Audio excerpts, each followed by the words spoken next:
Hi, I'm Dr. Mike. And I'm Josh. And this is NFGeeks. Josh, once again, thank you so much for coming on. Always. You know, this is really great. So we're going to keep going now. This is just, it can't stop. No. You know? This is a freight train. Yes. You either get on or you get run over. Yeah, that's for sure.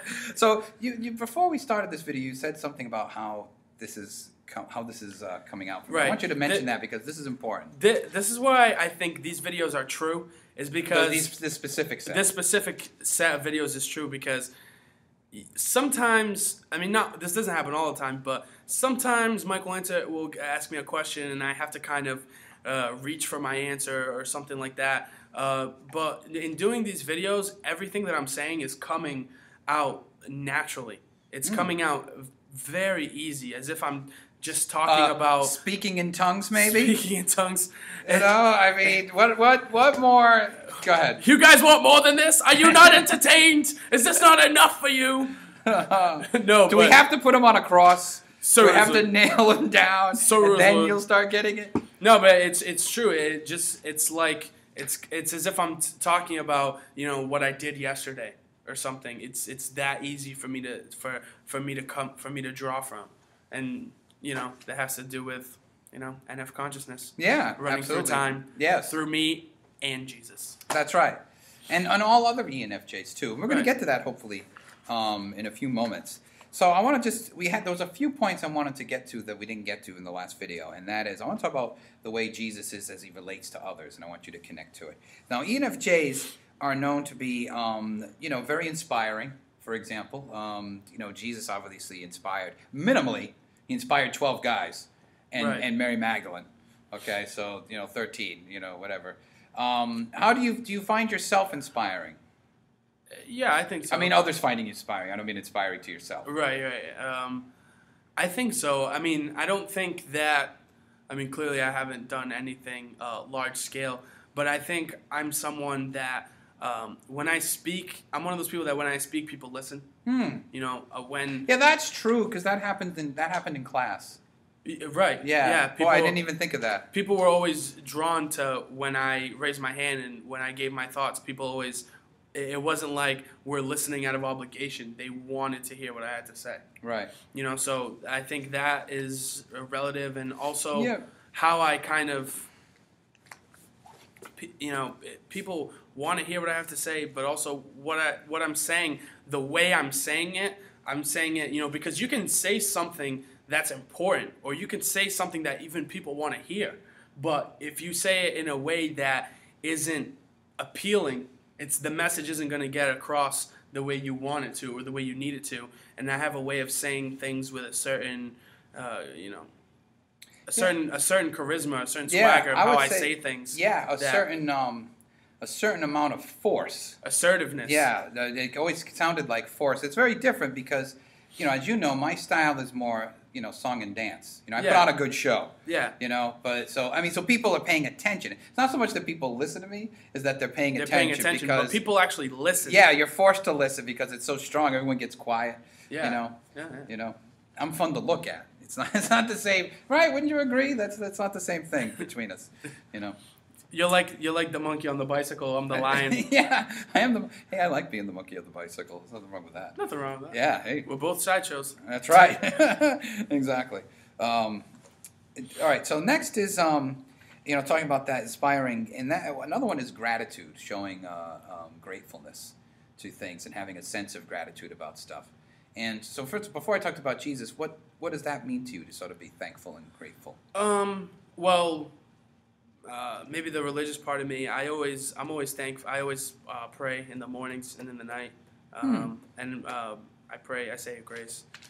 So I always am thankful for, you know, I'm thankful for my life. I'm thankful for the things that I have. The fact that I'm not lacking. You know, the fact that I'm not in some war-torn part of Africa somewhere dodging bullets. You know what I mean? My life could be a whole lot worse than what it is. So I'm always thankful for that. I thank God every day. And I'm someone who I don't know if it has to do with my type or the way I was raised, maybe a combination of both, but I find it very hard to think of a time where I have never not thanked someone. said thank you. Almost never. I can't even think of the time where I was like, hey, can you do this for me? Thanks. Like, hey, can you give me that? Thank you. Yeah. Like, hey, are you, by any chance, are you going upstairs? Like, can you do it? Thank you. You know what I mean? I've never been the kind of person that's kind of just like, hey, can you turn those lights off? Like, or whatever, you know what I mean? I'm always saying thank you. Would that include people who normally other people wouldn't thank? 'Cause that kind of reminds me. It does, because I always, whenever I see, I guess you could say, like, authority figures, like police officers, security guards, I always, like, thank them. I always say thank you, like, randomly. Like police officers doing detail duty. I'll say, like, hey, thanks. Like, thanks for doing your job. Yeah. Like, I thank them. Also, I think it's from understanding MBTI. If I know someone's an SJ, I thank them for whatever they did. Like, I'll say, like, hey, like, I appreciate your effort today. Like, thanks. Because I know that's kind of how they respond positively. Right. Just thanking them for doing their duty, kind of. Yeah. So that's something I do, too. Well, I say that. The reason why I ask is that there's episodes in the Gospels where Jesus is sort of being grateful for people who normally you wouldn't show gratefulness to. For example, he goes to Matthew's house, who's the tax collector, and he's sort of grateful that Matthew's taken him in. Now, everyone hates the tax collector, Right? but he's still grateful. You know, he's grateful for Mary washes his feet. You know, he's grateful to people who everyone else would shit on. Right. You know. Yeah. Anytime anyone does anything nice for me, I always thank them, even if I don't like them personally. Like, you know, sometimes there's people at work that, I mean, you don't always like people that you work with personally. But if they did me a favor that day, I'll make sure that they know that I appreciated that they did that favor for me. You know? Yeah. All right. So I wanna get on to the. So what we're gonna talk about now, Charles. Now we're gonna just like bring this home. We're gonna round third. Okay, that's my hope anyway. And run over the catcher. Yes, if we have to, do what it takes. Is that I want to talk about some specific scriptural pieces that seem to sort of indicate Jesus' NF and specifically ENFJ status. And so what I want to do is read some of these things, and then for you, or you could read them if you'd like to read them. But I want to read them, and then I want you to sort of comment on how this relates to you as an ENFJ. Okay, does that make sense? Yep. Okay. All right, so let me kind of look around for a minute about what I want to. I just want to start from the beginning. I mean, actually, I might.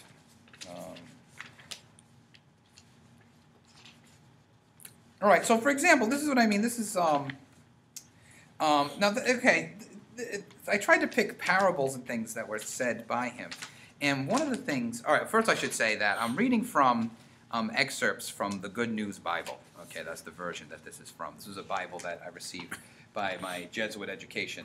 And it's a very good, I like it. It's a very simple read compared to other versions of the Bible. It doesn't have that gravitas that the King James, you know, that's like, and the poeticness. Right, it doesn't have that Elizabethan, you know. And, so it's boring.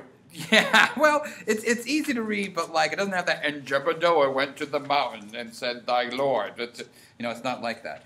You know, like it has, like you read the Ten Commandments and it's like, don't steal. You know, it doesn't have that. Don't steal. No, it doesn't have that weight. You know, but that's okay. I'm fine with it. All right, so I'm going to start off with this one because this one I remember when I typed this, it made me laugh, and it's the Gospel of John, chapter 6, verse 37, and it's one thing, and it says, "Everyone whom my Father gives me will come to me. I will never turn away anyone who comes to me." Now, we got NF stuff there, gathering stuff. Like, how is that not an ENFJ sentence? So, I mean, like, what do you think about that line?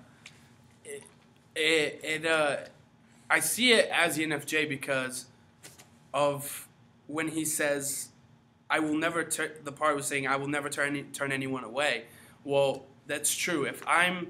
In me personally, if I'm trying to get something accomplished, I'm gonna want as many people on my side as possible. Mm-hmm. You know, regardless of whether they're coming to me out of general curiosity or whether they're coming to me as a hater, I'm gonna do my best to get them on my side and help me out, which I have the ability as an ENFJ to do. So, or at least get them to not hinder me. So, you know, that makes sense because, and I'm someone who I've always been someone that's always been willing to answer someone's questions. Like, I've never been someone who's denied answering a question. I've always been someone who's like, if you want to know something, ask me, and I'll tell you what I think or what I know. Oh. So, all right. Let's see what I want to do. Okay. Here's one about metaphors. Okay. Here's another thing about Jesus just being an NF, about the nature of the parables. I mean, the parables are just NF language in and of themselves. But this one, I want to speak about it as an ENFJ, and this is the Gospel of Matthew, Gospel according to Matthew, I should say it right. Gospel according to Matthew, chapter 13, verses 10 to 13. And it's about the purpose of the parables. So here's how it goes. Then the disciples came to Jesus and asked him, "Why do you use parables when you talk to the people?" Jesus answered, "The knowledge about the secrets of the kingdom of heaven has been given to you, but not to them. For the person who has something will be given more, so that he will have more than enough. But the person who has nothing will have taken away from him even the little he has. The reason I use parables in talking to them is that they look but do not see, and they listen but do not hear or understand." Now, what do you think about that as an ENFJ? To me, he's basically trying to get across the fact that the teachings that he's trying to give to the apostles, not everyone is ready for right now. So what he needs to do is make people aware of what is going on and what he's doing, but not fill them in 100% necessarily for right now. And so now, dare I say it, that seems a little manipulative. And I want you to connect on that to yourself, and I don't think not manipulative in a bad way, but like I don't think I need to. I mean? I think maneuvering people. I think maneuvering and manipulation is a well-known ENFJ trait. I don't think I need to say anything more about that. But right. So do you think that sort of does that connect then with ENFJ status? I think it does, because I mean, if I thought something was slightly radical, which obviously at the time Christianity was, I'm not going to broadcast it until I feel like I have a strong enough base to combat whatever's going to come against it, you know? Mm-hmm. So until my idea is strong enough, or until enough people can back it that it won't be wiped out, I'm not just going to come out with it for everyone to know. So I think that's where he's trying to, not only in that, by doing things in parables, he's not only trying to protect the movement, but he's trying to protect the followers of the movement. Because then that keeps people from knowing what they're doing, what they're all about. Okay, see, this is why, again, why do we even have to make this video? Like, I don't even know why we're making these. Because those are things that happen, like when Peter says that, when Peter finally announces that, in front of them that Jesus, you are the Messiah, acknowledges it. Jesus says afterwards, don't tell anybody. Right. He says, like that's in there. I should have made that one. I should have, I didn't think of it. Because if they did. Right, explain it, because this makes sense. Because if everyone didn't know about it, they would have come down on them at the wrong time. They wouldn't have been ready. Right. Now think about it. And this is why it's ENFJ, for example, and not ENFP. Do you think that's what I would have done? I'm pretty sure all of you know Mike would have been screaming at the high heavens on the top of the Mount Sinai that he was the Messiah and come get some. That's right. I mean, I have NFGeeks written over my head. It wouldn't have done that. I would not have. You wouldn't have been as covert. No, I wouldn't have been as covert as all. I'd be like, I should have wrote Messiah. What are you going to do about it? That's true. So, but that's important, why there's that distinction between the two. It's behaviorally right. All right, so we talked about compassion. I want to talk about compassion and the compassion of Jesus and the compassion that you have in your world towards people, everything, even towards causes. And so, and I have two. One's a big one, but we'll start with the short one. And it's from Luke, the Gospel according to Luke, chapter 14, verses 12 to 14. Okay. Then Jesus said to his host, "When you give a lunch or a dinner, do not invite your friends or your brothers or your relatives or your rich neighbors, for they will invite you back, and in this way you will be paid for what you did. When you give a feast, invite the poor, the crippled, the lame, and the blind, and you will be blessed, because they are not able to pay you back. God will repay you on the day of the good people rise from the earth." So how do you feel about that as an ENFJ? How does that connect with you? I think it comes from the place where, he's putting it across that people who have the ability to provide for you what you already have don't need you to give them anything extra. You know, the people who need your extra or your help are people who don't have anything. And, you know, you need to get out of the mentality of scratch my back, I'll scratch yours, and get into the mentality of this person has no one to scratch their back. I should probably help them out because they need someone. They need something. And in fact, let's relate it to your show us your bracelet again. I mean, because people with Alzheimer's, they have Alzheimer's. They're never giving anything to you back. Right. It's impossible. Right. You know. Which is. So, but why do it then? I think that's the whole point. Is that, you know, when I become old one day, and if I was to get, because Alzheimer's is not, you know, it's not a pattern disease, you know, it could happen to anyone at any time. So it's something that where if I got old and I had Alzheimer's, I would want someone to help me. People with Alzheimer's can't help themselves. They can't advocate for themselves. They can't do any of that. They need people of well health and good minds to do it for them. And yeah, you're right. You're not getting anything out of it other than the fact that, one, you're helping someone that needs your help. And two is that, like I said, if you were in that situation, you would want someone to help you. Or maybe you're helping someone now so that way other people can focus on getting the treatment for that disease progressed to the point where if you're in that person's shoes one day, you'll be so much more better off that you could take care of yourself, you know, with the help of medications or treatments or whatever the case may be at the time. So that's kind of the idea, I think, of that paragraph is, I think, and anyone who's ever done charitable works knows it is self-fulfilling to help someone else. That it's just the fact that you have made someone's day or made someone's life easier, that is fulfilling in and of itself, I think. And anyone who's done charity knows that. But also, it's just the fact that one day you might need help. You might need it to be reciprocated, and it may not be from that person, but it could be from someone else. And it's the fact that you do, I think, you know, the phrase is, you know, you reap what you sow, you get what you give, and I think that's very true. And I think that's the message being portrayed. Well, we only got a few moments. I want to get a couple of things in. This is one of my favorite, boy, we could just go on this. Yeah. One of my favorite stories is this one, and it's really kind of about Jesus' personality, being able to manage people, even in shitty situations, which really then speaks to the crucifixion, how he could have got out of it and chose not to. You know what I mean? Some people think that he did. Yeah. Oh, boy. So here's this is from the Gospel according to Luke, chapter 4, verses 28 to 30. And it always makes, it abuses me. So here's how it goes. When the people of the synagogue heard this, you know, something Jesus was saying. When the people of the synagogue heard this, they were filled with anger.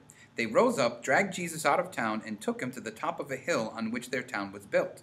They meant to throw him over the cliff, but he walked through the middle of the crowd and went his way.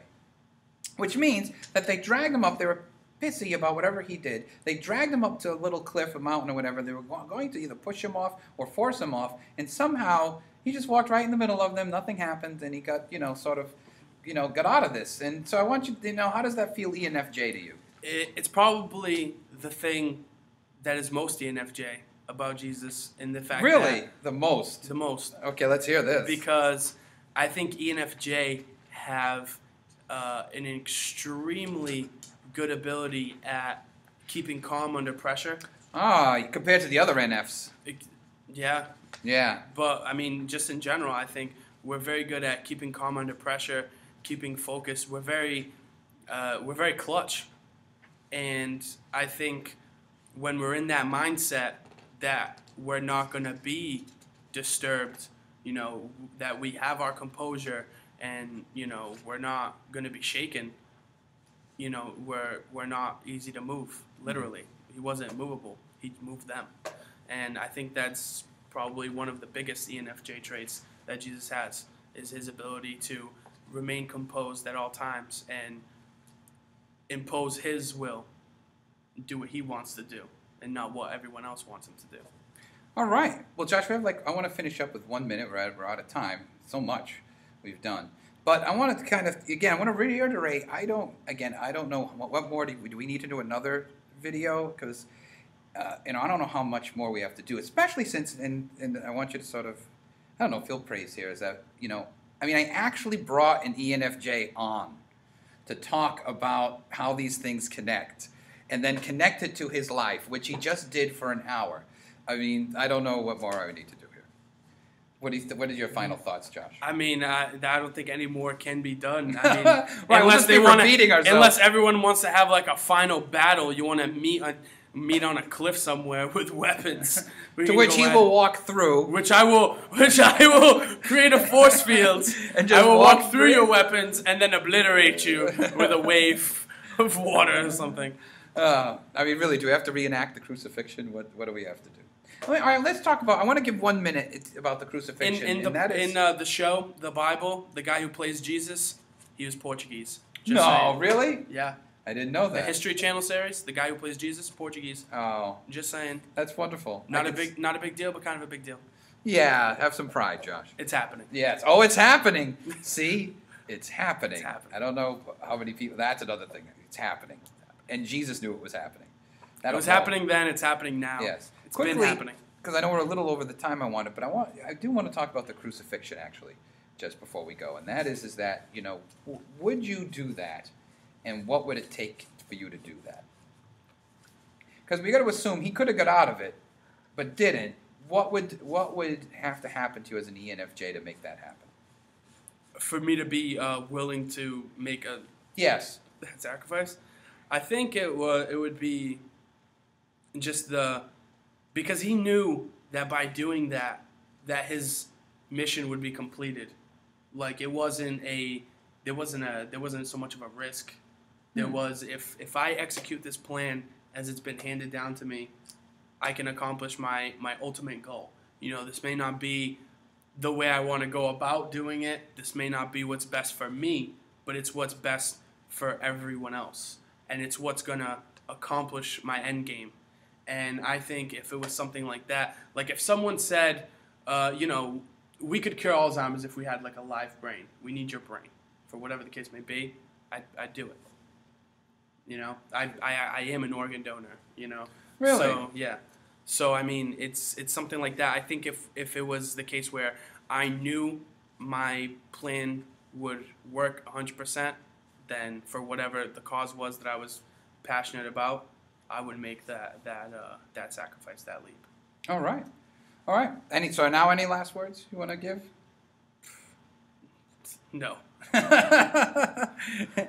He's had it. He's done. Doesn't even want to talk about it anymore. No more of this. Any future blasphemy will be repaid with fire. See, now you're the second coming. Now it's the end times. It's the end times. Right. You're all dragons, and I'll cut all your heads off. Right. You could have had nice Josh. Now you have end times Josh. Yeah. So is it. All right. Well, Josh, thank you. This was a lot of fun. I think everyone's gonna have a lot to say about these videos.